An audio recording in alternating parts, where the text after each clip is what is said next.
नमस्कार। हमारा सहस्रार चक्र हमारे तालू में सबसे ऊपर यहाँ पे होता है, जहाँ जब बच्चे पैदा होते हैं ना, उनके गड्ढा सा होता है, वहाँ होता है हमारा सहस्रार चक्र।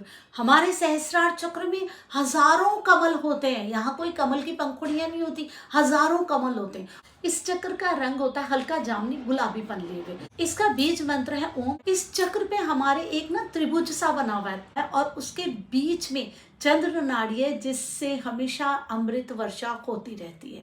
यहाँ पर हमारे ब्रह्मांड होता है, जहां से अमृत वर्षा लगातार होती रहती है। यहाँ हमारे ब्रह्मांड होता है, एक छोटा सा छिद्र होता है, जहां चंद्र नाड़ी से निरंतर अमृत वर्षा होती रहती है। वो अमृत वर्षा जो कि स्वादिष्टान चक्र में रस बन रहा होता है ना, वहां से हो रही होती है, जो कि हमें हमेशा एक अलग ही पॉजिटिव फॉर्म में लेकर के आती रहती है। वो अमृत वर्षा हमें रेगुलर एक अलग ही सेटिस्फेक्शन, कॉन्फिडेंस में लेकर के आती रहती है। जैसे कि मैंने आपसे बात की थी मूलाधार चक्र में, कि मूलाधार चक्र के पीछे सुषुम्ना नाड़ी सारी नाड़ियों को ढक के बैठी हुई है वहां पर, और सुषुम्ना नाड़ी यहीं से ही ऊपर आती है, जो कि एकदम ऐसे मुड़ी हुई उसमें होती है, नीचे की तरफ को आ जाती है। हमारे सहस्रार चक्र में सुषुम्ना नाड़ी पहुंचती है, जो कि इस तरीके से मुड़ी हुई होती है, उसका मुख नीचे की तरफ को होता है। जैसे हमारा मूलाधार चक्र बहुत सारी और चीजों को लिए हुए है ना, वैसे हमारा ये सहस्रार चक्र भी है। एक तो इस सहस्रार चक्र में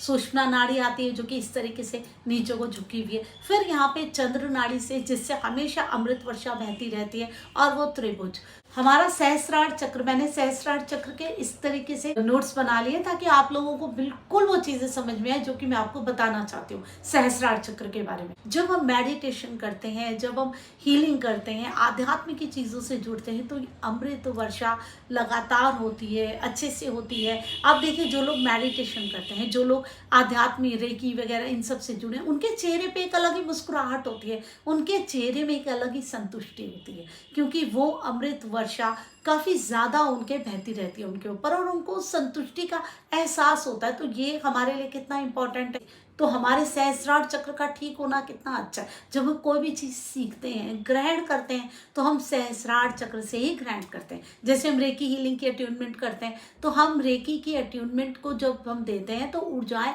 यहीं से ही प्रवेश करती है सहस्रार चक्र से, और ये जोड़ता है हमें उस परम ऊर्जा से, उस ईश्वर से। ये चक्र बहुत इंपॉर्टेंट है, क्योंकि ये हाई एनर्जी से हमें जोड़ता है, उस परम ऊर्जा से जोड़ता है, जिससे हम हमेशा जुड़ना चाहते हैं। हमारे मन की श्रद्धा, विश्वास हमारे इस चक्र से जुड़ी हुई है। हमारी भक्ति कितनी है, वो इस चक्र से जुड़ी हुई है।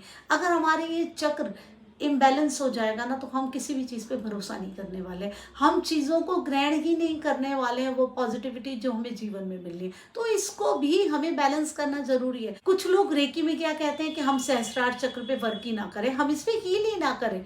बिल्कुल ऐसा नहीं करना है। आपने इस चक्र पे भी बराबर काम करना है, क्योंकि अगर आप इस पे काम नहीं करेंगे, तो आप उस परम ऊर्जा से जुड़ कैसे पाएंगे। आप डायरेक्ट उससे जुड़ जाते हैं, आपका कनेक्शन बन जाता है, और फिर जब वो कनेक्शन बनता है, फिर जो आपको एहसास होता है, उसका तो कोई मुकाबला ही नहीं है जीवन की किसी भी चीज से। ग्रह, नक्षत्र, तारों की ऊर्जा से ऊपर हम उस ईश्वर की ऊर्जा को मानते हैं, और वो ईश्वर की ऊर्जा हमारे इस सहस्रार चक्र से जुड़ी हुई है, जिसका हम रंग मानते हैं जामुनी हल्का गुलाबी पान लिए हुए। ये हमें ब्रह्मांड की उस परम ऊर्जा से जोड़ देता है, जहां हम मोक्ष के बाद पहुंचते, उस परम ईश्वर तक हमें जोड़ देता है। तो ये चक्र कितना इंपॉर्टेंट है, ये आप समझ लीजिए। हमारे चक्र हमारे लिए बहुत इंपॉर्टेंट है, हमें इस पे काम करना बहुत जरूरी है। हमारे सातों चक्र अगर हम जोड़े, पृथ्वी के अंदर की ऊर्जा से लेकर के हमें उच्च ब्रह्मांड तक जोड़ देते हैं। आपके सातों चक्र आपको पृथ्वी के अंदर की ऊर्जा से लेकर के उस परम ऊर्जा तक जोड़ने की क्षमता रखते हैं। तो आप अपने इन चक्रों को संतुलित कीजिए, ऊर्जावान कीजिए, ताकि आप अपने जो आपका अपना ब्रह्मांड है, आप उसे ठीक कर सके। ग्रह, नक्षत्र, तारे, उनके भी ऊपर वो ईश्वर है, वो परम ऊर्जा है, और ये चक्र उसी से ही जुड़ा हुआ है। उसके ऊपर जो रंग हम मानते हैं हल्का जामुनी और हल्का गुलाबी लिए हुए, जब आप मेडिटेशन में बैठते हैं, तो आपने इस चीज को फील किया होगा। जब आप हाई एनर्जीज में चले जाते हैं, तो आपको जामुनी रंग के बाद वो गुलाबी सा रंग आता हुआ अपने पास, आपके थर्ड आई चक्र से अंदर आता हुआ महसूस होता है। वो गोले महसूस होते हैं, वो ऊर्जा का बहाव जो आपको महसूस होता है ना, वो उस परम ऊर्जा से आपको जोड़ता है, और ये चक्र उस परम ऊर्जा से ही जुड़ा हुआ है। हमारे चक्र हमारे लिए बहुत इंपॉर्टेंट है, और हमें अपने हर चक्र को इंपॉर्टेंस देनी जरूरी है। आप अपने चक्रों पे काम कर सकते हैं, बैलेंस कर सकते हैं। रेकी हीलिंग बहुत ही ज़्यादा आसान तरीका है अपने चक्रों पे काम करने का, कोई भी इसे सीख सकता है।